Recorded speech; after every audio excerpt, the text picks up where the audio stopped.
Olá, meu nome é Renan Soares, eu sou pós-graduando no curso de pós-graduação de Artes Visuais na Universidade Federal de Pelotas, orientado pela professora doutora Helene Gomes Sacco e pela professora doutora Marta Gomes de Freitas.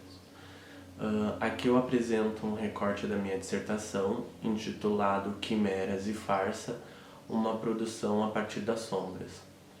Como o título já aponta, a minha pesquisa de dissertação ela é em torno das sombras, então eu busco ideias, conceitos, visualidades e materialidades a partir desse elemento para pensar e articular os trabalhos e propor situações para o espectador. Aqui então eu escolho dois trabalhos específicos, duas séries de trabalhos que se chamam Quimeras e Farsa, que são trabalhos em escultura e envolvem a participação do espectador de algum modo. A primeira série que eu vou abordar é a série Quimeras. Ela é atualmente composta por 3 esculturas que são intituladas individualmente de cenários. Se trata de estruturas feitas em madeira com fios e um refletor.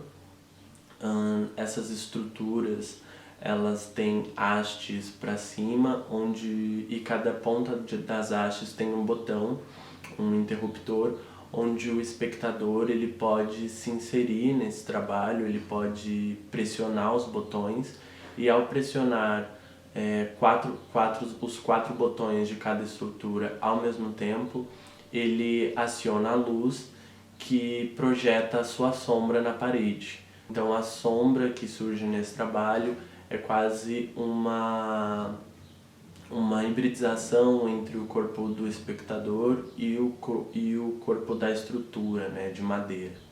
Então por isso que eu chamo isso de quimera, em referência a essa criatura da mitologia grega que era composta por diferentes partes de animais. Em outra esfera, a palavra cenário também, que intitula individualmente cada estrutura, traz outras referências para o trabalho, né? Então, justamente pensar esse lugar da ação, esse lugar de uma certa cena, né? Esse lugar da atuação, onde acontece um movimento, um gesto do corpo. E aí, pensando esse trabalho, quem atua nele, ou quem é esse ator, é justamente o espectador que está ali acionando e se propondo a interagir com essa escultura. Ao projetar esse trabalho, me interessava justamente a sombra que ela ia projetar. Então, as hastes de cada estrutura foi feita em uma altura em que o espectador, ao se posicionar, ele precisasse se curvar ou precisasse ter uma postura mais agachada, né? Isso criava ali cria na sombra essa figura um pouco mais animalesca, mais quadrúpede e primitiva.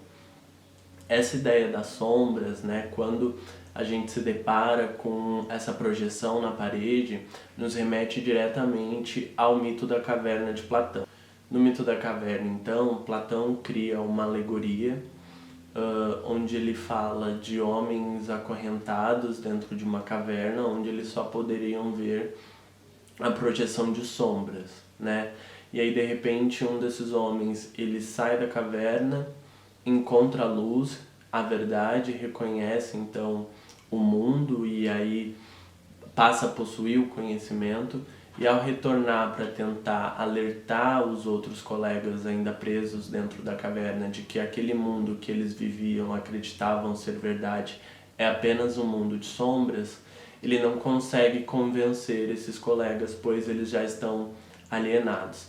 Então o intuito do Platão, né, ali através dos diálogos de Sócrates, ao criar essa alegoria, era justamente constituir uma certa ideia de um estado ideal, né, a república, pensando justamente nesse sujeito que atinge o conhecimento, que seria o sujeito ideal.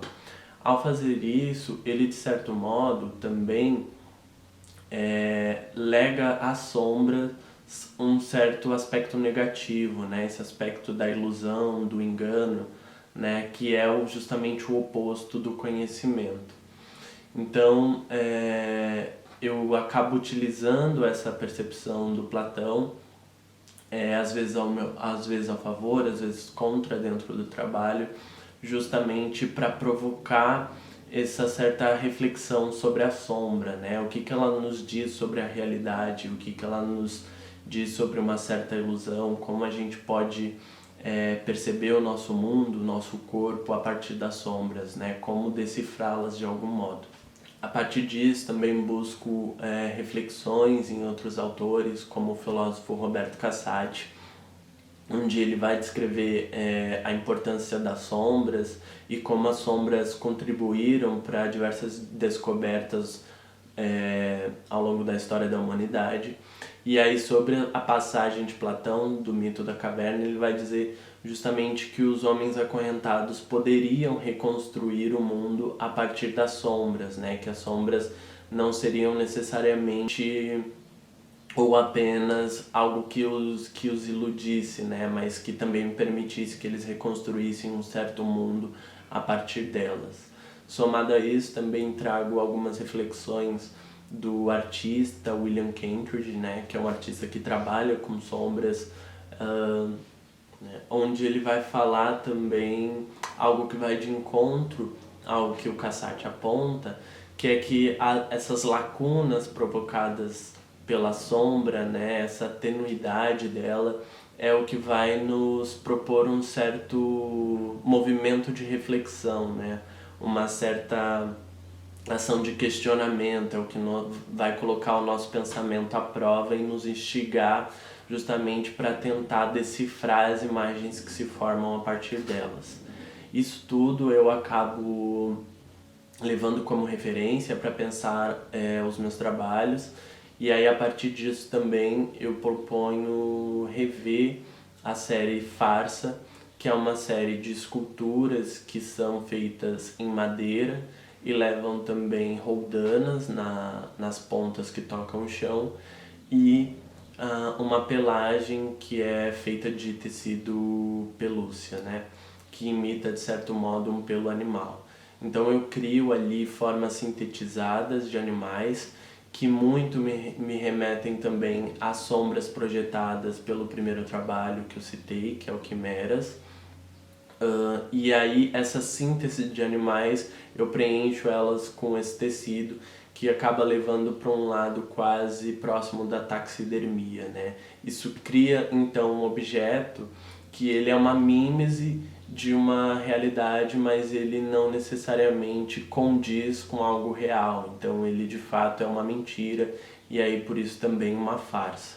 Em suma, esses trabalhos trazem também uma ideia de teatro de sombras, né, que envolve quem manipula e quem é manipulado, quem disfarça, quem ilude, né, ou qual cenário é esse que está sendo criado, quem está em evidência dentro desse cenário, quais sombras estão sendo projetadas, como e porquê, né? Então, são trabalhos que vão nos instigando a partir justamente da ambiguidade da sombra sobre outras questões para além das artes visuais que podem nos remeter ao contexto político, a um contexto social.